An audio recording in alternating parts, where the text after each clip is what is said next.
Hi friends, welcome to my YouTube channel Einstein Baba. तो आज के इस वीडियो में हम लोग पढ़ेंगे pure component volume and Amagat's law. ठीक है, दोनों को एक साथ पढ़ेंगे। दोनों एक दूसरे से संबंधित हैं, इसलिए इनको एक साथ पढ़ेंगे। ठीक है, और बहुत ही ये इंपॉर्टेंट है आपके एग्जाम पॉइंट ऑफ व्यू से। आपके बोर्ड एग्जाम में दोनों पूछा जा सकता है एक साथ में। ठीक है, तो इसको आप लोग ध्यान से पढ़िएगा और प्लीज आप लोग पूरा वीडियो देखिएगा, पूरा कॉन्सेप्ट समझने के लिए। ठीक है, तो सबसे पहले हम लोग देखते हैं कि अमेगेट्स लॉ क्या कहता है। ठीक है, उसके बाद पढ़ेंगे प्योर कंपोनेंट वॉल्यूम। ठीक है, तो इसको मैथमेटिकल फॉर्म में हम लोग लिखते हैं capital V equal to VA plus VB plus VC and so on. ठीक है, मैथमेटिकल फॉर्म में इसको हम लोग इस तरीके से लिखते हैं अमेगेट्स लॉ को। ठीक है, अब इसको समझते हैं कि इसका मतलब क्या है। ठीक है, तो अमेगेट्स लॉ कहते ये हैं कि किसी गैसियस मिक्सचर का जो टोटल वॉल्यूम होता है वो उस कंपोनेंट में उस मिक्सचर में उपस्थित कंपोनेंट के प्योर कंपोनेंट वॉल्यूम के योगफल के बराबर होता है। ठीक है, तो कोई गैसियस मिक्सचर है, उसका टोटल आयतन कितना है, कैपिटल V है, और जो उसमें कंपोनेंट सपोज करिए कोई कंपोनेंट A है, कंपोनेंट B है, कंपोनेंट C है। ठीक है, तो जो कंपोनेंट A है उसका जो प्योर कंपोनेंट वॉल्यूम है वो VA है, कंपोनेंट B का प्योर कंपोनेंट वॉल्यूम VB है, और कंपोनेंट सी का जो प्योर कंपोनेंट वॉल्यूम है वो VC है। ठीक है, तो अमेगेट्स लॉ के द्वारा हम लोग उसको इतना लिख सकते हैं कि total volume is equal to उन प्योर कंपोनेंट वॉल्यूम का योगफल। ठीक है, VA plus VB plus VC। और अगर उसमें और भी कोई कंपोनेंट है, और भी कोई गैस है, जैसे मान लीजिए कोई गैस D है, ठीक है, तो उसको भी यहाँ पे हम लोग क्या करेंगे, VD करके ऐसे ऐड कर देंगे। ठीक है, तो ये तो कहता है क्या, अमेगेट्स लॉ। इसको थोड़ा और अच्छी तरीके से समझते हैं फिगर बना के। तो सपोज करिए कि ये हमारे पास कोई सिस्टम है, कोई टैंक है, कोई प्रेशर वेसल है, उसमें कोई गैसेस मिक्स हैं। कोई भी गैस हो सकती है, तो मैं मान लेता हूं कि नाइट्रोजन गैस है, इसमें ऑक्सीजन है, हाइड्रोजन है। ठीक है, ऐसे इसमें मिक्स हैं। तो जब आप मिक्स किए होंगे इसमें, ठीक है, तो नाइट्रोजन की कोई क्वांटिटी होगी, सपोज कर लेते हैं ये x kg है, या x मोल मान लेते हैं, इसको kg नहीं x मोल मानते हैं। ठीक है, तो अब इसको हम लोग मान लिए कि x मोल इसमें नाइट्रोजन है, y मोल क्या है आपका ऑक्सीजन है, और z मोल क्या है आपका हाइड्रोजन है। ठीक है, अब सपोज करते हैं कि यहाँ पे इस पूरे सिस्टम का टेम्परेचर नापने के लिए एक TG लगाया हुआ है। TG यहाँ पे टेम्परेचर गेज, आप लोगों ने MIA में पढ़ा होगा टेम्परेचर गेज। तो यहाँ पे टेम्परेचर मेजर करने के लिए एक सिस्टम लगाया हुआ है, TG मतलब टेम्परेचर गेज। जैसे आप लोग पढ़े होंगे बायोमेट्रिक थर्मामीटर, तो वही यहाँ पे लगा हुआ है। ये रीड कितना कर रहा है, मान लेते हैं कि 100 डिग्री सेल्सियस रीड कर रहा है। मतलब जो इसमें गैसेस भरी हुई हैं, पूरे सिस्टम का प्रेशर जो सिस्टम बना रही है उसका जो टेम्परेचर है वो कितना है, 100 डिग्री सेल्सियस है। ठीक है, और ये मान लेते हैं कि कोई प्रेशर P है, यहाँ पे कोई PG लगा हुआ है, यहाँ पे PG। ये कितना प्रेशर पड़ रहा है, मान लेते हैं कि ये प्रेशर P पड़ रहा है, P एटमॉस्फेरिक प्रेशर, P 1 2 3 4 5 कुछ भी हो सकता है। ठीक है, और वॉल्यूम मान लेते हैं, जो टोटल टैंक है वेसल है उसका वॉल्यूम क्या है, कैपिटल V है। तो ये आप लोग ध्यान रखिएगा कि जो कैपिटल V है वो टोटल गैसियस मिक्सचर का भी वॉल्यूम वही है जो टैंक का वॉल्यूम है, क्योंकि गैसेज हैं, जैसे टैंक में डालेंगे तो जो टैंक का आयतन होगा उसको पूरा घेर लेंगे। तो इसलिए जो कैपिटल V है वो टैंक का भी आयतन वही है, और एक गैसियस मिक्सचर का भी आयतन वही है। ठीक है, तो ये कहते ये हैं कि जो V है वो जो इसमें कंपोनेंट है, जैसे इसमें कंपोनेंट क्या है, नाइट्रोजन है, ऑक्सीजन, हाइड्रोजन है, तो इनके कंपोनेंट के प्योर कंपोनेंट वॉल्यूम के योगफल के बराबर होते हैं, जो इसका टोटल वॉल्यूम है। मतलब कि V nitrogen plus V oxygen V hydrogen. अब VN2 क्या है, pure component volume of nitrogen. यहाँ पे N2 लगा हुआ है, तो ये किसका हो गया, नाइट्रोजन का। यहाँ पे ऑक्सीजन लगा हुआ है तो ये हो गया ऑक्सीजन का। ठीक है, यहाँ पे H2 है तो ये हाइड्रोजन का। मतलब pure component volume of nitrogen, pure component volume of oxygen, pure component volume of hydrogen. ठीक है, अगर इसमें कोई और भी गैस होती है तो उसको हम लोग आगे और भी ऐड कर लेते हैं। ठीक है, तो अमेगेट्स लॉ ये कहता है।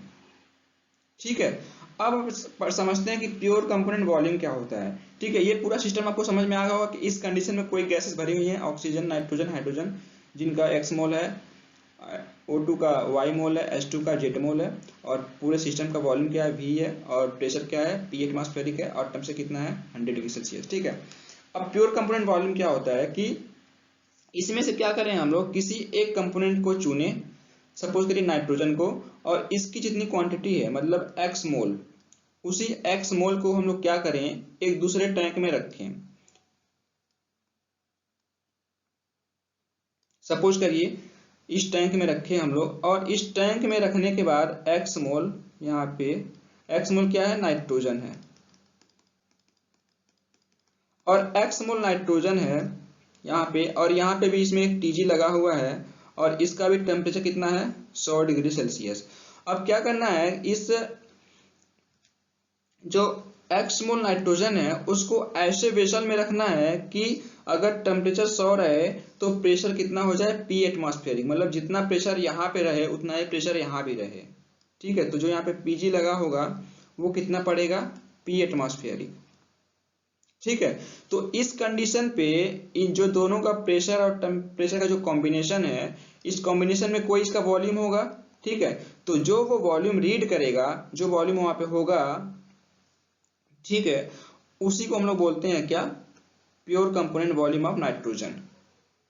ठीक है, आप लोगों को नहीं समझ में आएगा मुझे पता है, एक बार मैं फिर से इसको एक्सप्लेन करता हूं। सपोज करिए अगर इसी नाइट्रोजन, इसी में से ऑक्सीजन को, हाइड्रोजन को किसी मेथड से निकाल दिया गया है, ठीक है, और टैंक का आयतन V ही है। ठीक है, तो जब इसमें से आप ऑक्सीजन को निकालेंगे, हाइड्रोजन को निकालेंगे, तो जो बचा नाइट्रोजन है उसका आयतन तो कैपिटल V ही रहेगा, क्योंकि गैस है, पूरे में फैलेगा।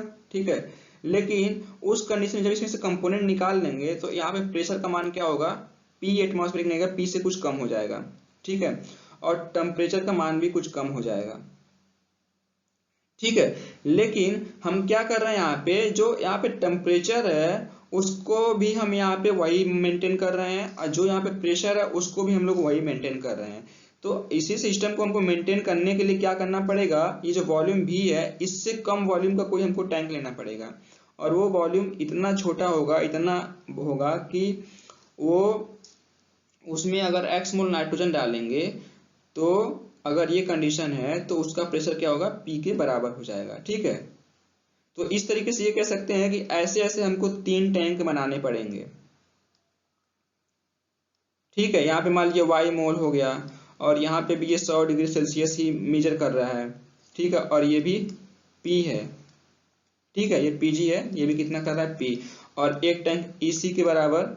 ये जो यहाँ पे देखेंगे कि जो ये टैंक का जो वॉल्यूम होगा V0, ये अलग अलग होंगे सबके, यहाँ पे VO2 होगा, मतलब ये कुछ छोटा होगा, ये हो सकता है और भी छोटा हो। ठीक है, लेकिन जो ये P का मान है ये सेम होगा, और ये टेम्परेचर सेम। ठीक है, तो क्या है कि ये कम क्यों हो जा रहे हैं, वॉल्यूम सबके डिफरेंट क्यों हो जा रहे हैं, क्योंकि सबके मोल अलग अलग हैं, और उनको हमको किस पे रखना है, P प्रेशर पे रखना है और 100 डिग्री सेल्सियस पे रखना है।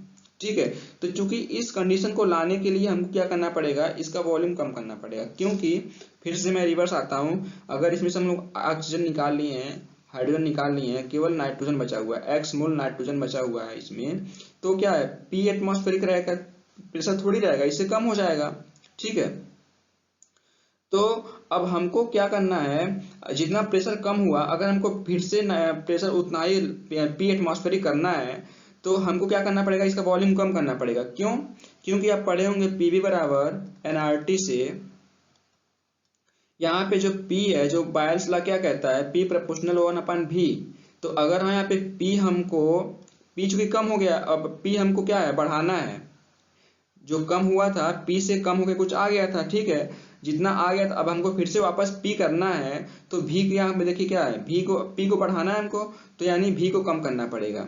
ठीक है, तो V को कम करते करते करते हम कहाँ पे लाएंगे, VN2 तक लाएंगे हम, VN2 तक जब लाएंगे प्रेशर वॉल्यूम, तब जाके उसका प्रेशर क्या होगा, P होगा। तो उस कंडीशन पे जो ये वॉल्यूम आता है उसी को हम लोग बोलते हैं pure component volume of nitrogen.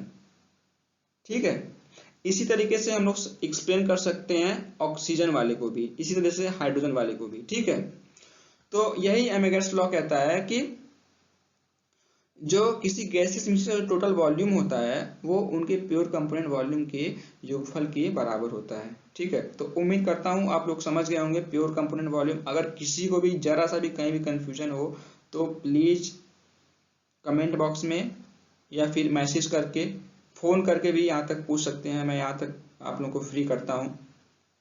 ठीक है, तो अब इसको देखते हैं कि इसको प्रूफ कैसे करना है। इसको प्रूफ करते हैं हम लोग एमेगेट्स लॉ को। ठीक है, आगे वाले स्लाइड में। तो चलिए देखते हैं। इसको हम लोग ऐसे भी लिख सकते हैं, आप लोग जब एग्जाम में लिखेंगे तो इस तरीके से भी लिखेंगे, फाइनली सिग्मा का यूज करके, जितना भी हो। I2K जा रहा है V1 V2, अगर 2 कंपोनेंट है तो V2 तक, 3 कंपोनेंट है तो V3 तक, V4 K तक है तो K तक। ठीक है, अब हम लोग क्या करते हैं, उसी आइडियल गैस इक्वेशन का यूज करके, आइडियल गैस इक्वेशन से हम लोग क्या लिख सकते हैं, PV बराबर nRT। ठीक है, अब ध्यान देना है कि हम लोग क्या क्या कांस्टेंट रख रहे हैं। वहां पे एक प्रेशर कांस्टेंट रख रहे थे और एक टेम्परेचर। ठीक है, भी तो चेंज हो रहा था। ठीक है, तो सपोज करते हैं कंपोनेंट ए के लिए प्रेशर तो P वही रहेगा और भी ए हो गया कंपोनेंट ए के लिए, और मोल कंपोनेंट ए के लिए Na और RT। ठीक है, इसको समीकरण 2 मान लेते हैं, ये समीकरण 1 है। ठीक है, इसी तरीके से कंपोनेंट बी के लिए VB equal to NBRT equal to, ये तीसरा हो गया, and PVC equal to NCRT, समीकरण 4 हो गया। अब क्या करेंगे, समीकरण 2 इनको क्या करेंगे, हम लोग ऐड कर देंगे। ठीक है, adding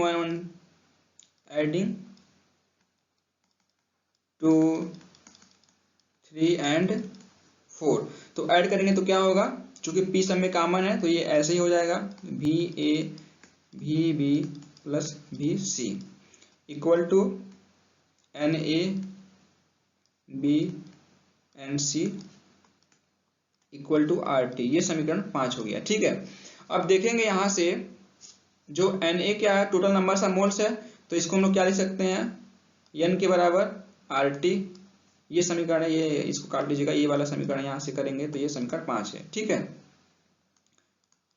VA plus VB plus VC। ठीक है, अब ये समीकरण 5 है। तो अब समीकरण 1 और 5 को क्या करेंगे, कंपेयर करेंगे। तो देख रहे हैं कि इनका जो राइट हैंड साइड है मैच कर रहा है। ठीक है, तो राइट हैंड यहां से लिखेंगे फ्रॉम इक्वेशन 1 एंड 5 से। ठीक है, वही है, यहाँ पे फ्रॉम लिखें से कोई दिक्कत नहीं यहाँ पे। ठीक है, तो लिखेंगे क्या आप लोग, PB equal to P VA VB और VC। ठीक है, यहाँ से P से P कैंसिल हो जाएगा तो हो जाएगा क्या, ये VA equal to VA VB और VC, और अगर कोई और भी है तो और भी ऐड कर सकते हैं यहाँ पे। ठीक है, तो इसको लिख देंगे अब हेंस प्रूव्ड। ठीक है, तो ये रहा एमेगेट्स लॉ, उसका डेरिवेशन, और उम्मीद करता हूं कि आप लोगों को ये वीडियो समझ में आया होगा। प्लीज आप लोग किसी को भी कंफ्यूजन कहीं पे हो तो उसको आप लोग पूछ लीजिएगा, मैसेज करके, फ़ोन करके, कमेंट करके, और प्लीज़ आप लोग अपने दोस्तों में शेयर करिए, चैनल को सब्सक्राइब करिए, और बेल आइकन भी आप लोग दबा दें कि अगर मैं जब वीडियो अपलोड करूं तो आपको नोटिफिकेशन उसका तुरंत मिले। ठीक है, तो फिर मिलते हैं, तब तक के लिए थैंक यू, धन्यवाद।